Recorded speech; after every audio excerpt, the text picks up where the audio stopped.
აი ეს დანა დაახლოებით $40,000 ღირს. როგორ გონია, რატომ შეიძლება ღირდეს დანა ასეთი ძვირი?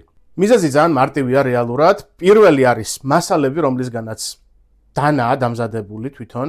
მეორე არის დამხმარე მასალები, რომლისგანაც ტარი ან კონკრეტული დეტალებია დამზადებული და მესამე არის რა თქმა უნდა არტისტი, რადგანაც როგორც მხატვარს, როგორც მუსიკოსს, ასევე დანის ოსტატსაც აქვს თავისი ღირებულება, რომელიც ფასს მატებს, ასე ვთქვათ, მის მიერ ნაწარმოებ პროდუქტს.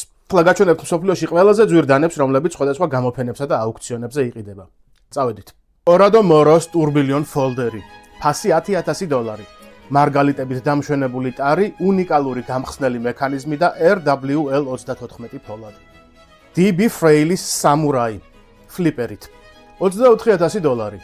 უჟანგავი ფოლადის ტარი, ხელით გრავირებული იაპონური მოტივები და CPM S35VN პირი. Alexis Lecoq, Empire Backlock, $29,995. ხელით გრავირებული ტარი. გასაფორმებლად გამოყენებულია 24 კარატიანი ოქრო. ფოლადი RWL-34. Ron Lake's Tail Lock Art Folder, $33,500. ხელით შესრულებული ტარი. გასაფორმებლად გამოყენებულია დამასკური ფოლადი, შავი მარგალიტი და ოქრო. Alex Gav Soul Authorship Auto, $38,000. ფოლადის ტარში ჩასმული პლატინის და ოქროს გრავირებული ობიექტები. პირზე გამოყენებულია დამასკური ფოლადი და ოქრო.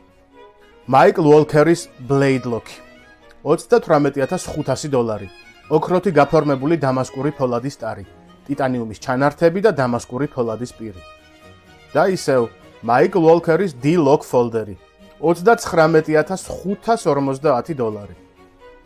აღჭურვილია მესამე თაობის D-Lock სისტემით. ტარზე გამოყენებულია 22 კარატიანი ოქრო, პირზე კი საავტორო დამასკური ფოლადი.